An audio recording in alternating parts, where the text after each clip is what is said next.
Hello everyone, it is Susan here from Suehiles Art. Welcome to my channel. So today's my crafty chit chat and slow stitching video, and so I think what I'll do, sorry for huffing and puffing, but I'm gonna show you where I'm at with the 3-page Just Because book. I want to share with you the dyed pieces that I did from last Monday. And I want to talk to you about life and what's going on. So I guess the first thing, let's go ahead and start with this. And so one of the pieces of fabric that I dyed last week is this piece right here. And I knew pretty much right away that I wanted to use it in this book. And I because it's supposed to be a 3-page Just Because book, that kind of limits certain things, right? So this is 3 pages, 1, 2, 3. So what I decided to do was take this piece, and I'm going to, I'll probably have to iron it, but I folded up the two ends, because I'm going to fold it in half, and I'm going to sew this page in, not yet, but once after I work on it, I'm going to sew it onto this page. So it will look like this. It'll be sewn here, and the page will flip over, and it will be sewn here down into the book. So that's kind of what I'm thinking now. Of course, I can put laces here since I have such beautiful dyed lace. I think that this is going to be a fairly heavy lace type book. Yeah, I don't know. And here I am just kind of looking at the fabric sitting next to me. And like, even how pretty would this be to sew this down there, right? To sew this part of the page in. So I'm just kind of thinking things through, and I know that's what I want to do. So when I sew this onto this, it's not going to be sewn onto the actual cover yet. So it's going to be sewn on like that. And I'm sorry, you can hear my parrot, but if I don't do this video now, it's never going to happen. And let me tell you why. So my father got COVID and has been in the hospital for a week now. So I'm actually making this video on Sunday, so yesterday. And so he's been in the hospital for a week. Well, he just moved to rehab because he has to basically get strength back in his legs so he can go back to assisted living. And so it's all like, I'm the primary caregiver. I have power of attorney over everything with my parents. And, my mom doesn't drive, so, and she shouldn't go anyway. The experience of going into the hospital, into the COVID section, yes, they allowed me in there. So it's nothing like it was a couple years ago, right? So they allowed me to go in, and it's pretty intense, right? It's very intense because you're walking into an area of the hospital.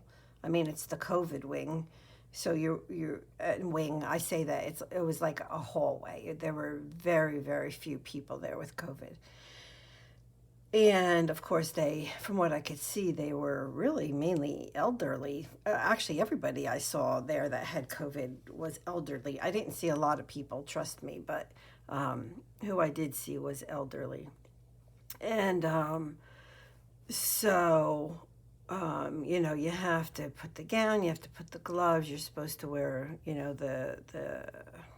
what is that mask? Something 94 and 94K, I don't know, whatever it is, which is difficult for me to wear because I can't breathe in it, blah, blah, blah. So, I would go, and he was in a room. Not the first night, he was alone the first night, but the second night he was with. They moved him after a day into a room with somebody else. So when I was visiting, I mean, if I was going to get COVID again from my parents, it would have been from the week before when I was up at assisted living, and we're all sitting in a room and nobody had masks on because we didn't know they had COVID then. And my father's coughing and hacking, and I'm sitting across from him. And, if I was going to get it, I was going to get it from the week before. So anyway, so a lot of stuff happened, which finally got us to the point where last Monday, a week ago today, when you're watching this video,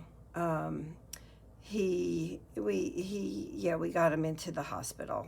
So the ambulance came to assisted living, and so I got to the hospital, to the emergency department, around 11 a.m. He got there just a few minutes before me in the ambulance. And, I've been through this before with him, not with COVID, but for other things. And, you just know you're going to be there for hours and hours, and you have no control over it. So that's exactly what happened. And finally, I made it home at 9:30 at night.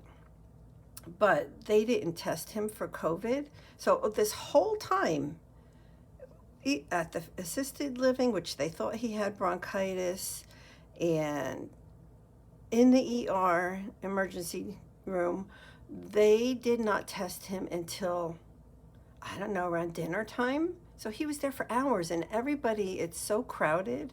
He was in the hall. He wasn't in a room. There were just people everywhere. It was crazy. And, they were very good, and they took care of him, but it was just so many people. So here he is sitting in the hall. Of course, he had a mask on, but, you have to in any type of a medical facility in New Jersey, you have to wear a mask. Even in assisted living, you have to wear a mask until I get to my parents' room, then I could take it off. But anyway, so I'm sorry for talking so much. I'm wiped out. Can you tell? I'm just wiped out. Because my brothers live in different states. They're not even around, so it's me, right? My mother can't go, so it's me. So, which I'm not complaining. Trust me, I'm thankful that I can take care of them. But it is draining. So then a couple hours later, I knew the COVID test would take 90 minutes because I asked. So, and here it was going on 2.5 hours. So, and the nurses changed, and the new nurse came on, and I said, I haven't gotten the results from the COVID test. And she came back, and here it was, I don't know, I want to say 8:30 at night. And she came back, she said he's positive. So they're very good at this stuff now. That's all I can say. It was actually kind of impressive because they didn't make a big deal of it. Here he is in the hall, in the emergency room. The only time he had his mask off was when he ate a piece of a sandwich, which was way after dinner time. And yes, he did cough with that mask off. And I tried to get him to cover his mouth. But anyways, that's a whole other thing. So, but but it wasn't long, 5, 10 minutes. I don't know. It wasn't long. They just come and they just, take them, and they had an empty room, and they put him in that room, shut the door, and blah, blah, blah. And then, I don't know, 45 minutes, an hour later, they were taking him up to the COVID wing because they couldn't figure out what was wrong with him. Which like they don't automatically do COVID tests like they used to, and they don't even retest. So he hasn't been retested. It's been, like I say, it was last Monday, November 28th, that he had the test and was positive. And they don't do retests because I found out yesterday from a nurse that they for the first 90 days you can get a false positive, so there's no sense in doing it because it could not be accurate. So it's just a whole different thing now. But so so he was in there until Friday. So he was in the hospital 5 days, and then he moved to rehab. So he's in rehab now, which is right up the road from me, less than 3 miles away, all back roads, nice and easy. And so I go to see him a couple times a day. And yeah, so that's kind of where we're at now. So he's going to have physical therapy, and I'm not sure about occupational therapy. But yeah, so, and so today, Sunday, I'm recording this yesterday on Sunday. And so, I'll go to see him this morning. So I have to do this video now. So like I had the first thing this morning when I got up, I had to place my order at the grocery store for them to deliver it tomorrow morning because I have like no food in the house. So, and I don't always do that, but this is, to me, it's one of those times where I don't care if I have to pay, extra money for delivery. I'm doing it. And so that was first thing. So I had to do that. I mean, I have to get something ready for my mother. I have to get her milk before I go up. So I'm going to go see my father this morning. Then I'll come home for just a little bit. Then I head up to assisted living to see my mother, and she has stuff for me to do, and I have stuff to do with her because they're applying for Medicaid right now. And then I will probably just stop back really quick to see my father again because I don't want, like, he's alone. He's alone. Like, they only go into these rooms when they absolutely have to. Like, so like in the hospital, they're basically left alone unless they need meds or something else. So here you have these elderly people in a room 24/7 that there's not a lot of human interaction because they're contagious. I don't know if he's contagious anymore, but it's been, I think he had like COVID for 2 weeks is what I think, because he had it the week before. But anyways, that, like I said, that's a whole other story. And so now we're going into the 3rd week. And so I don't think he's contagious anymore. But here in New Jersey, they have to, to go into rehab. There's only certain places that take them. So it's a Care One facility. I don't know if any of you know Care One. And what has to happen is that there has to be 10 days from the date that they were diagnosed as positive. And so since he was in the hospital 5 days, now for 5 days, he's in a COVID room at rehab. And once that 5 days is up, then he can go into a regular room. I want to say, I don't know if he's the only person there with COVID. I don't know. There might be a few others, but I don't think so. And he has what I had. When I had COVID in October, I was really sick, and that's what he got. Now, my mother also tested positive. So on Tuesday, the day after he went into the emergency department, My mother got tested up at assisted living, and she also tested positive. So she's been in quarantine. Today is the first day. So they have to wait 5 days from when you're tested positive. And so today's the first day I can go see her. So there's just like a lot. There's just a lot. And of course, I still have my life. I still have my granddaughter. I have my son. I need food in the house. I mean, I want to make this video, just the whole thing. So anyway, here I am. I don't even know how long I've just been chatting. Let me see. Yeah, so it's been 15 minutes. So I'm gonna be quiet now. But that's what. Yeah, that's life right now, right? So anyway, I'm excited to actually just kind of come in here and feel all the fabric and just, yeah, and think about this for a minute, right? So I have basically measured this, right? All I did was I folded these up, I put this in here, I folded it over, and I had to cut a little bit off because it was just a little bit too long. This kind of fits perfectly. So now it's not very wide, which is okay. It is basically 3¼ inches or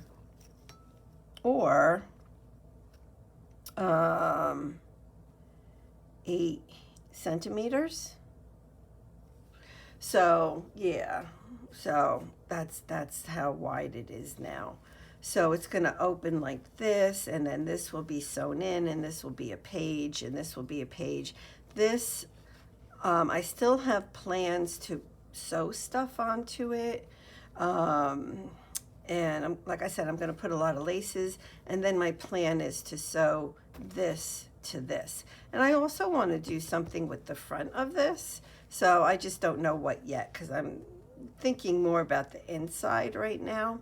But let me go ahead and show you the laces that I dyed last week and the fabric. So well, let me start with this because I happen to have it right here. So these are the 2 trims. I mean, let me move this stuff. Let me make sure I'm in screen. And yeah, okay, so I think I'm okay. So these are the pieces that they just really took the ink really quickly, and it just looked beautiful.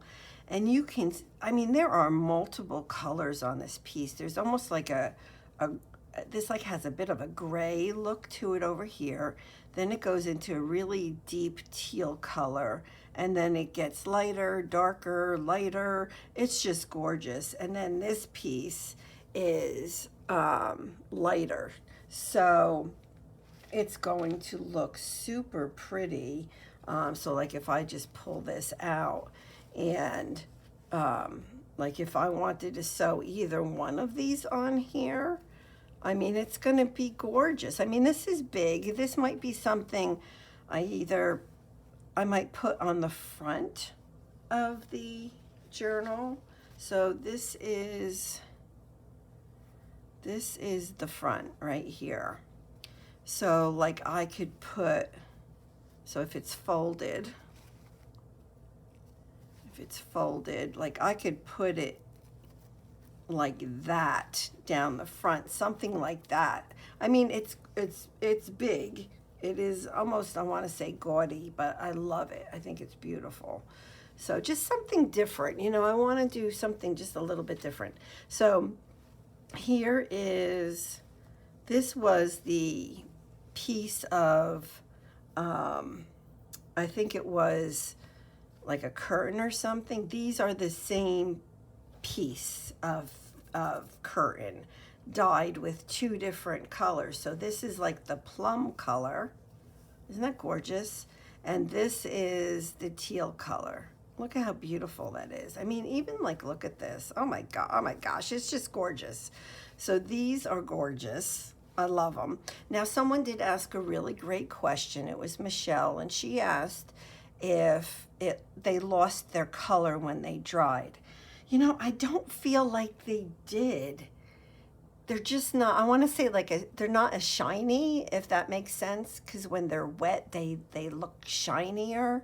So they do look more subdued, but the color is still there. The richness is definitely still there. I mean, you can see it. They're beautiful. So I was really happy with the way that they dried, because you're right, like especially like when you do watercoloring, it always dries lighter than it looks when it's wet, right? So then there's this piece. Now the one thing that kind of bugs me a little bit about dyeing with inks is that the stuff gets a little hard, right? It gets a little hard. Now these aren't bad. These are still soft. But the fabric is this, yeah, it's still a little hard, but look at the beautiful color. So it goes from, it has like the deeper teal and it goes to the lighter teal. And I must have had something, oh, I had the blue shimmery radiance inks. I can see there's sparkles in it. You won't be able to see them because they're ever so slight, but they are throughout the whole piece. So there's that. And then this was another piece of fabric that I took and just kind of dunked it into the little bowls that I had. So super pretty. Look at that. Look at how gorgeous that is. And I had this.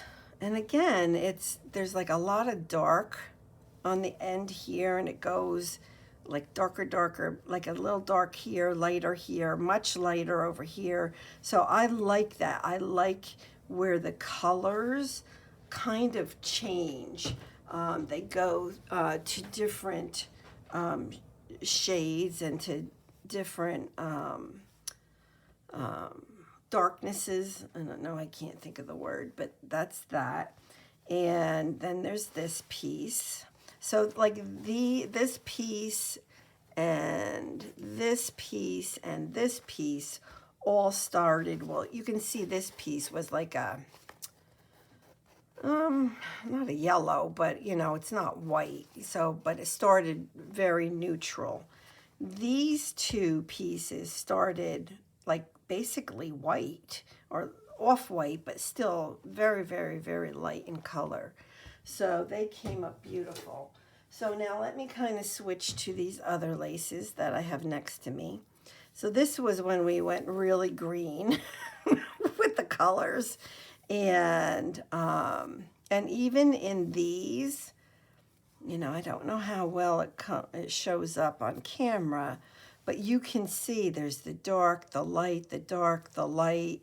I mean, it's just so beautiful, right? So this is like something that you might get if you purchased, you know, hand-dyed laces from somebody, but like a processed lace, I mean, it could look like this, but I would venture to say that it wouldn't, because there's even like a little bit of purple in here. So that's what's so cool about hand dyeing is they're unique, right? Each and every one is unique. So even this, the eyelet, has all different shades of that green, and it even has some purple on it, right? So beautiful. And then the purples, ooh, I'm dropping stuff all over the place. Then the purples, oh, sorry, I dropped it on the floor. So the purples I have, now this piece feels very hard. I don't know if you can even like see it, but this one piece is extremely hard. I'm not sure why. Maybe I left a lot of ink on it. I don't know. I did them all the same, so I don't know if that would be, you know, a reason why, but look at how gorgeous this eyelet trim is. It's beautiful. Just beautiful. So this was, you know, like the plum color I was working with. And this here And this is very gray, but yet multicolored. It's purple, gray. This has all the colors. It has the teal, it has the purple, it has like a gray tone. Just beautiful. And then this is darker. This is darker. I hope that you guys can see it okay. What if I put white down? Will that help? I don't know. Will that help? Or I don't know. I don't know. And then this is this is, I think, is like one of my favorite. It's just look at the colors. It's got the pinks.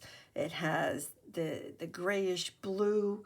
It is stunning. Absolutely stunning. Does that help to have that? I don't know. Okay. And then we'll go like a little bit darker teals right here. You know, I'm going to remove that because I think it might be messing things up.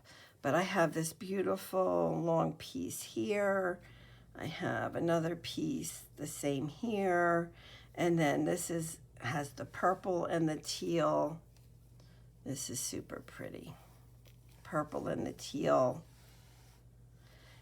So I have all those, and then the last bunch is the teal. This is the really beautiful, bright teal. These don't have so much of that grayish. Remember, I was adding black to the dyes, which was making it deeper and darker. These, I don't think I added any of the black yet. So beautiful, light, and bright. Look at that. Look at how gorgeous that is. Yet they're all different colors, and that just comes from adding an extra drop of this and an extra drop of that color, and then you get all of these beautiful shades of teal. I mean, I call this teal. Maybe it's turquoise. I don't know. And there's this beautiful piece of lace. And then the last pieces are right here. So I'm excited. So here's another piece of lace, like this one, but different colors. This has purple on it. This one does not. So, and then so if I just kind of looked at these, where's my page? Right, and I have my page. So even like sewing, because I'm really kind of liking that idea now, and I know there's this will be on here. So like to sew this on, this would look super pretty as well. Like, look at how gorgeous that is to sew this page on, right? So that would look super pretty. I mean, I could use eyelet trim. Oh, I have a feeling I'm going to be using a lot of lace on this stuff, on this 3-page Just Because book. Oh, and I forgot to mention, I'll have Susan Taylor Brown's information below in my description box, and you can definitely go check her out, because this is definitely, you know, I saw her do one of these, so this is definitely her baby. But anyway, so that's it. So I'm hoping that next week we will start sewing onto this. So I want to go through my yarns and stuff like that, and we can do some couching on here and get moving. So that's it. So let me know if you have any questions, and yeah, I mean, just look at these colors. Look at these colors. Just beautiful, right? We did all that with inks that I haven't used in years, and now I have all these awesome colors and super excited to get using them. So thank you all. You know, I so much appreciate you guys. Thank you for listening to me. I don't really have anybody to talk to, so it just kind of felt good just to talk about it for a little bit with my father. So but he's going to be fine. It's just going to take a while. So thank you for letting me you know, talk with all of you and tell you what's going on with me. And I appreciate you guys listening. I really do. And you're all awesome. So thank you all very much. And I guess I don't know if I'm going to make a Wednesday video this week for Roxy. Roxy's Journal of Stitchery. But I'll definitely have a video on Friday for the Tuesday,